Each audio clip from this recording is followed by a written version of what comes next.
है जिसका नाम है ध्वनि अर्थात साउंड। तो आइए इस अध्याय का दीर्घ उत्तरीय प्रश्न ये रहा, जिसकी कुल संख्या है 9। आइए सभी को हम लोग हल करते हैं। तो इसका पहला प्रश्न इस प्रकार है, ध्वनि क्या है, यह कैसे उत्पन्न होती है। हमें सबसे पहले ध्वनि की परिभाषा करनी है और ये बताना है ये ध्वनि कैसे उत्पन्न होती है। ध्वनि ऊर्जा का एक रूप है जिससे हमें सुनाई देने की अनुभूति होती है। यह वस्तुओं के कंपन द्वारा उत्पन्न होती है। उदाहरण के लिए यहाँ देखिए बहुत सारे ध्वनि स्रोत हैं।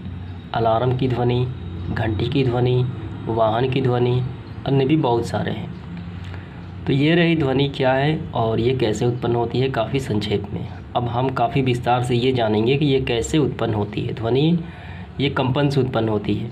अगर एक लाइन में देखा जाए तो ध्वनि कैसे उत्पन्न होती है, ये वस्तुओं के कंपन द्वारा उत्पन्न होती है और ये निवार्त में गमन नहीं करती। इसके लिए किसी न किसी माध्यम की आवश्यकता ज़रूर पड़ती है। तो देखिए ध्वनि का उत्पन्न होना कैसे होता है। तो वो लिखने के पश्चात आपको यहाँ से लिखना प्रारंभ करना है ध्वनि की उत्पत्ति। ध्वनि कई विधियों द्वारा उत्पन्न की जा सकती है, जैसे ताली बजाकर, बोलकर, टेबल को ठोककर इत्यादि। परंतु ध्वनि तब तक उत्पन्न नहीं हो सकती जब तक किसी वस्तु में कंपन ना हो, यानी वाइब्रेशन ना हो। तो इसका मतलब ध्वनि उत्पन्न करने के लिए कंपन होना आवश्यक है। कंपन का अर्थ है वस्तु का तेज़ी से आगे पीछे या ऊपर नीचे होना। साइकिल की घंटी बजाकर उसे हल्के से छूने पर उसे कांपने पर स्पष्ट अनुभव होता है। जब कंपन बंद हो जाता है तब ध्वनि की समाप्ति हो जाती है। तो इससे पता चलता है कि कोई भी वस्तु कंपित होती है तब इससे कंपन से ही ध्वनि उत्पन्न होती है। तो आपको क्या समझ में आया, ध्वनि की उत्पत्ति कैसे होती है। तो ध्वनि की उत्पत्ति होती है कंपन के द्वारा। ठीक है, तो यही आपको लिखना है। तो आगे बढ़ते हुए हम इसका प्रश्न क्रमांक दूसरा देखेंगे। एक स्वच्छ चित्र की सहायता से बताएं कि ध्वनि के स्रोत निकट की वायु में संपीड़न तथा विरलन कैसे उत्पन्न करता है। हमें सिर्फ पिक्चर ही बनाने हैं और इसमें ये दिखाना है कि वायु का जो संपीड़न होता है और विरलन होता है किसी वस्तु स्रोत और श्रोता के बीच। तो ये रहा माध्यम वायु में विरलन और संपीड़न। काफ़ी ध्यान से समझना है आपको। सबसे पहली बात, ये एक जो माध्यम है, वायु जो ध्वनि होती है वो किसी न किसी माध्यम में ही संचरण करती है, यानी एक स्थान से दूसरे स्थान जाती है। बिना माध्यम का ध्वनि नहीं चलती। ठीक है, तो ये माध्यम कौन सा है, तो घंटी और ये व्यक्ति। ठीक है, ये क्या चीज़ है, ये स्रोत है, ध्वनि का स्रोत, और ये है श्रोता। तो इनके बीच जो माध्यम है वो वायु है। तो घंटी से जब ध्वनि उत्पन्न होती है, यानी जब कंपन होता है, तो यहाँ देखिए घंटी के आसपास क्या है, ये वायु के कण हैं। तो कंपन से वायु के कण क्या होंगे, ये भी कंपित हो जाएंगे। आपने देखा होगा कि यहाँ देखिए अगर इस घंटी को काफ़ी ज़ोर से बजाया जाए और ये एक छोटे से कंकड़ को एक धागे से इस पर रखा जाए तो इसका कंपन इसमें आ जाएगा, ये भी कंपन करने लगता है। तो एग्जैक्टली यहाँ पर भी वही बात है। तो यहाँ काफ़ी ध्यान से समझना है। जब घंटी बजती है तो इसमें कंपन उत्पन्न होती है और इसके आसपास के वायु में जो वायु के कण होते हैं कंपन से क्या हो जाते हैं, गतिशील हो जाते हैं, यानी इसके कंपन इस कण में आ जाती है, ये काफ़ी गतिशील हो जाते हैं। तो गतिशील होने के कारण ये आगे की तरफ बढ़ने लगते हैं। यहाँ देखिए तो इनका जो कंपन है, वाइब्रेशन है, इन कणों में आ गया तो ये आगे की ओर बढ़ेंगे। तो यहाँ से चला गया इसमें, तो ज़्यादा घना होगा, एक दूसरे को कंपित करेंगे, इसे कहा जाता है संपीड़न।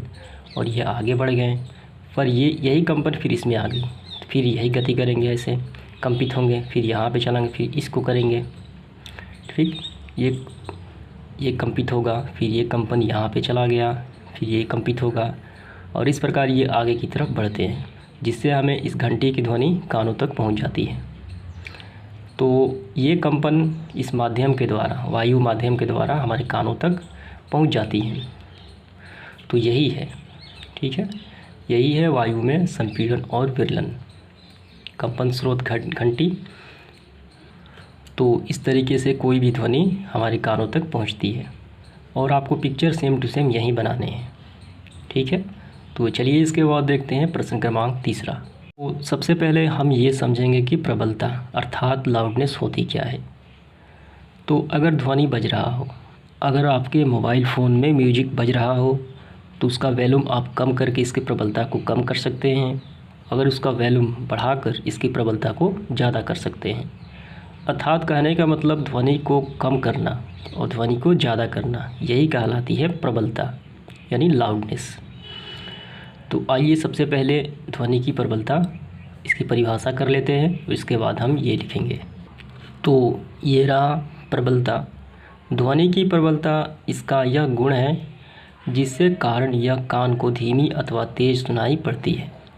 वस्तुतः ध्वनि की प्रबलता कान में उत्पन्न एक संवेदना है जिसके आधार पर ध्वनि को तेज अर्थात तीव्र अर्थात धीमी कहते हैं। ध्वनि की प्रबलता मूल रूप से श्रोता के कान की सुग्राह्यता पर निर्भर करती है। बस यहीं तक आपको लिखना है। कान की यहाँ पे है, ध्वनि की प्रबलता मूल रूप से श्रोता के कान की सुग्राह्यता पर निर्भर करती है, अर्थात वो जो श्रोता है उसकी कितनी कैपेबिलिटी है कानों की। तो यही बात आपको लिखनी है। तो इसके बाद ये इसी में प्रश्न है, ये किन किन कारकों पर निर्भर करती है? यह निम्नलिखित कारकों पर निर्भर करती है। ध्वनि की तीव्रता जो ध्वनि तरंगों के आयाम पर डिपेंड करती है, ठीक है, और कान की संवेदना पर यानी उसकी सुग्राह्यता पर निर्भर करती है। ये दो बातें आपको ध्यान रखना है। आइए इसके बाद देखते हैं चौथा प्रश्न। ध्वनि संचरण के लिए एक द्रव्यात्मक माध्यम की आवश्यकता होती है, इसे एक प्रयोग द्वारा बताएं। यानी ध्वनि को एक स्थान से दूसरे स्थान जाने के लिए किसी न किसी माध्यम की आवश्यकता पड़ती है, ज़रूरत पड़ती है। हमें एक प्रयोग द्वारा यहाँ पे दिखाना है। काफ़ी आसान सवाल है। तो ये रहा, ये काफ़ी आसान है, इसे अपने से भी आप कर सकते हैं। ध्वनि के संचरण के लिए माध्यम की आवश्यकता होती है, ये बात आपको लिखना है पहले। इसके बाद इसे हम निम्नलिखित प्रयोग द्वारा दिखा सकते हैं। तो यहाँ से आपको प्रारंभ करना है, तो यही आपको लिखना है, ठीक है। ध्वनि के संचरण के लिए माध्यम का होना आवश्यक, इसे प्रमाणित हो जाता है। इसके बाद है प्रश्न क्रमांक 5वां। समतल सतह से ध्वनि के परिवर्तन को दिखाने के लिए एक प्रयोग का वर्णन करें। ध्वनि, परिवर्तित ध्वनि और आपतन बिंदु से परिवर्तक सतह पर डाला गया अभिलंब तीनों एक ही समतल में होते हैं। तो ये परिवर्तक सतह, तो ये रहा समतल सतह से परावर्तन।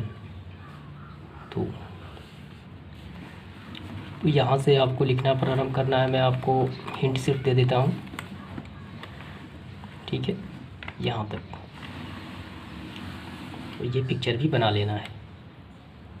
इसके बाद है प्रश्न क्रमांक 6। बताएं कि किसी धातु के बर्तन या टुकड़े में दोषों का पता लगाने के लिए पराश्रय तरंगों का उपयोग किस प्रकार किया जाता है। तो सबसे पहले धातु के दोष का पता लगाना कैसे किया जाता है पराश्रय तरंगों द्वारा। तो यहाँ देखिए, जब पराश्रय तरंगें धातु के पिंडों से होकर गुजारी जाती है, यदि कोई दरार या छिद्र तरंग के पथ में नहीं है, ठीक है, तो ये तरंगें सीधी निकल जाती है। यहाँ पे ऐसे देखिए, यहाँ पे ये सीधी निकल गई और यहाँ पे क्या है, यहाँ पे दोष है, यहाँ पे दरार या छेद है। परंतु यदि कोई दोष होता है तो वह पराध्वनि तरंगें परिवर्तित हो जाती हैं, ये वापस लौट जाती हैं। प्रेषित तरंगों का पता लगाने के लिए धातु के पिंड की दूसरी ओर एक संसूचक रखा जाता है जो उसे दोष की उपस्थिति को दर्शाता है। यहाँ पे तो यहाँ पे सीधी निकल गई और यहाँ पर भी सीधी निकल गई, लेकिन यहाँ पे टकरा कर फिर वापस चली गई, ठीक है, जो उनमें दोष की उपस्थिति को दर्शाता है। इस प्रकार प्रतिध्वनि मापक विधि से किसी पिंड में दरारों या छिद्रों को सही स्थिति ज्ञात की जाती है। तो यही बातें आपको लिखनी है और ये पिक्चर भी बना लेना है। उम्मीद करता हूँ ये आपको समझ में आ गया होगा। यहाँ प्रश्न क्रमांक 7 इस प्रकार है। बताएं कि चमगादड़ हवा में अपने शिकार को पकड़ने के लिए पराश्रय तरंगों का उपयोग किस प्रकार करता है। तो यहाँ देखिए, चमगादड़ जो प्रतिध्वनि का उपयोग करता है पराश्रय तरंगों का शिकार को पकड़ने के लिए या किसी बीच में पड़ने वाले बाधा से बचने के लिए, ठीक है, दोनों ही स्थितियों में वो पराश्रय तरंगों का प्रयोग करता है। तो यहाँ देखिए, मनुष्य को पराश्रय तरंगें नहीं सुन सकता, मनुष्य तो पराश्रय तरंगें नहीं सुन सकता, परंतु चमगादड़ की श्रवण सीमा जो होती है वो 100,000 hertz से सुन भी सकते हैं। इसलिए प्रतिध्वनि का उपयोग कर अपने रास्ते में पड़ने वाले अवरोधों का पता लगा लेते हैं और उसे बचकर निकल जाते हैं या वो शिकार को आसानी से पकड़ लेते हैं। ठीक, ये बातें आपको लिखना है। पराश्रय तरंगें उत्पन्न कर चमगादड़ किसी अवरोध से परावर्तित ध्वनि अर्थात प्रतिध्वनि को सुनने लगे।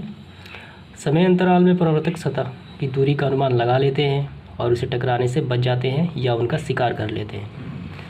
तो ये रहा, ठीक है। इसके बाद है प्रश्न क्रमांक 8वां, सोनार की कार्यविधि तथा इनके विभिन्न उपयोगों का वर्णन करें। 2 प्रश्न हैं, हमें इसके कार्यविधि कैसे कार्य करता है और इसका कहाँ उपयोग होता है ये भी हमें यहाँ पे बताना है। तो सर्वप्रथम सोनार का मतलब होता क्या है? साउंड नेविगेशन एंड रैगिंग, ठीक है, इसका मतलब होता है। सबसे पहले हम इसके उपयोग को जान लेते हैं। उपयोग कहाँ होता है सोनार का? सोनार का उपयोग समुद्र जहाज, समुद्र की गहराई मापने या समुद्र में छिपे वस्तु जैसे पनडुब्बी हो गया, ठीक है, या अन्य कोई भी वस्तु हो गया इत्यादि का पता लगाने के लिए प्रतिध्वनि का उपयोग किया जाता है, यानी पराश्रय तरंगों का उपयोग किया जाता है। तो यही होता है सोनार का उपयोग। आइए ये कैसे कार्य करता है ये हमें यहाँ पे बताना है, कार्यविधि। तो कार्यविधि आपको यहाँ से लिखने हैं। पराश्रय ध्वनि संकेत समुद्र तल की ओर भेजा जाता है।